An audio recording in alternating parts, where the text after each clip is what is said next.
All right, let's get right into it. For 40 years, the silver market was basically a game, and it was controlled by just a handful of major banks. They set the price, they managed the supply, and the whole thing worked. Until, well, it stopped working. What we're going to unpack here is a huge potential crisis brewing just under the surface. It's a story all about paper promises versus physical reality, and what happens when those two finally crash into each other. So it all kind of kicked off with this one number, 12%. On December 3rd, 2024, the premium on physical silver coins, what you'd actually pay to hold one in your hand, spiked to 12% above the official spot price. Now, you got to understand, in a normal market, that number's maybe 1, 2%, tops. A 12% gap? That's not a small detail, that's a massive flashing red flag. It's the market screaming that the price you see on the screen and the price in the real world are living on two totally different planets. And that really leads to the big question here. Is this just some weird little quirk for coin collectors? Or is this a symptom of something much, much deeper? Is it a sign that the entire system for pricing one of the world's most critical commodities is actually fundamentally breaking down? To really get our heads around this, here's how we're going to break it down. First, we'll look at why the old system is failing. Then, we have to talk about the core conflict, paper silver versus physical silver. We'll see how a huge industrial exodus completely changed the game, leaving the main exchange, the COMEX, pretty much empty. Then we get to the juicy part, this massive $300 billion trap the banks have gotten themselves into. And finally, we'll look at what could happen next. For 4 decades, the playbook was super simple. Banks controlled the price of silver. But here's the trick. They didn't do it by trading a bunch of actual metal. Nope. They did it by trading unbelievable volumes of paper promises, futures, options, all these derivatives that just promised silver at a later date. It let them squash any price spikes and basically manage the market for their own benefit. But now, that whole system is shattered. And look, this isn't just some theory. You can see the cracks forming in the real world. Forget the high premiums for a second. Government mints, we're talking the US, Canada, Australia, are literally rationing their supply.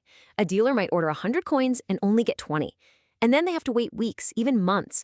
Some major mints are quoting 12-week delivery times because they simply cannot get their hands on enough physical silver. So how in the world did we get here? Well, to really get it, you have to understand the one central conflict that's at the heart of this whole story. And it all comes down to the critical difference between paper silver and physical silver. Trust me, they are not the same thing, and that distinction, well, it changes everything. So check this out. On one side, you have paper silver. This is what's traded on exchanges like the COMEX. It's not metal, it's just a promise, an IOU for the metal. And the crazy part is, they can create an almost infinite supply with just a few keystrokes. Then you have physical silver, the actual, real, shiny metal. It has to be mined out of the ground, it's finite. For years, the market just sort of pretended that these infinite paper promises were the same thing as the very finite metal. And this is what that looks like. The whole system was built on an absolutely insane amount of leverage. For a long time, you might have had, say, 50 or 100 paper claims for every single ounce of real silver in the vaults. But as we're about to see, that ratio has gone completely ballistic. The entire paper market has become this massive, upside-down pyramid, just teetering on a tiny little sliver of real metal. So, what was the catalyst? What was the thing that finally started to topple this pyramid? You might think it was small investors buying up coins, but the real story, the absolute game changer, was a quiet exodus by the biggest players in the whole market, the industrial consumers. And this right here is so important. Retail investors, people buying coins in bars, that's only about 10% of all silver demand. The other 90%, it's industrial. We're talking solar panels, electric cars, 5G electronics, medical devices. This demand isn't optional. You literally cannot build a solar panel without silver. It's what economists call inelastic demand. These guys need the metal no matter what the price is.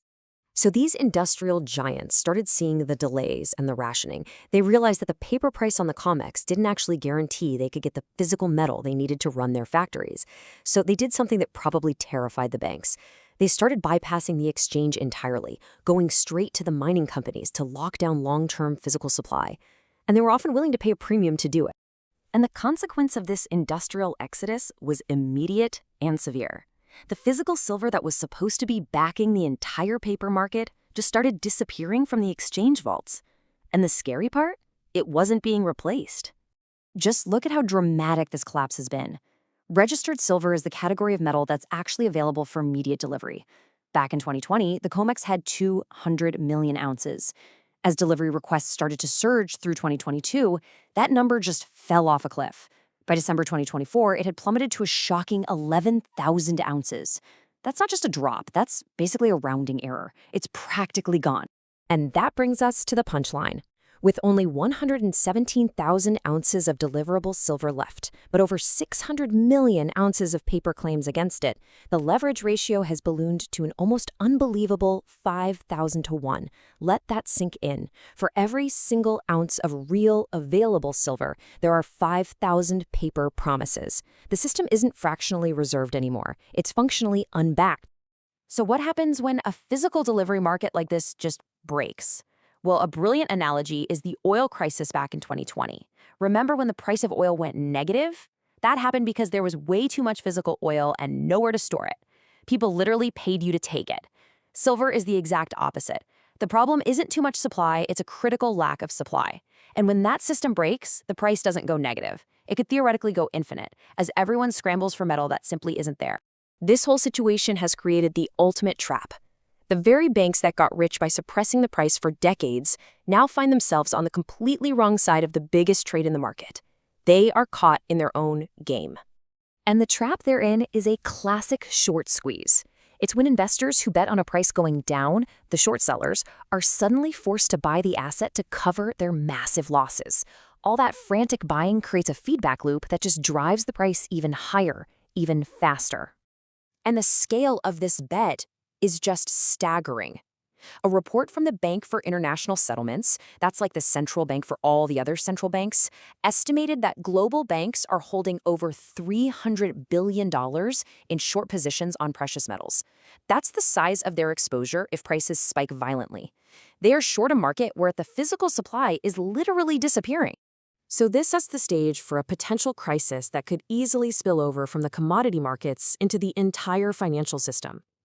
Let's just walk through a plausible step-by-step scenario for how this whole thing could unfold. It could start with just one major bank admitting it can't deliver the physical silver it promised. That single announcement triggers an absolute panic. A bank run on the COMEX, as everyone with a paper contract rushes to get real metal before it's gone. With almost no silver available, the COMEX is forced to suspend trading and just void all the contracts. At that moment, the paper price becomes meaningless. The real price is set in the physical market, and it could gap to $150 or more overnight. The banks on the wrong side of that trade would face catastrophic losses, potentially leading to defaults and a domino effect across the entire financial system. You know, it all comes down to this simple truth. For 40 years, the playbook worked. Every single time the price of silver started to rise, they could just dump more paper contracts on the market and push it right back down. The system seemed infallible. They really believed they could manage a physical commodity with an infinite supply of paper. They were wrong. And that leaves us with this final critical question. All the pieces are in place. The inventories are depleted, the industrial demand is unstoppable, and the massive short positions are all set. The setup is complete. So what truly happens when a system built on leverage and promises finally collides with the hard reality of physical scarcity?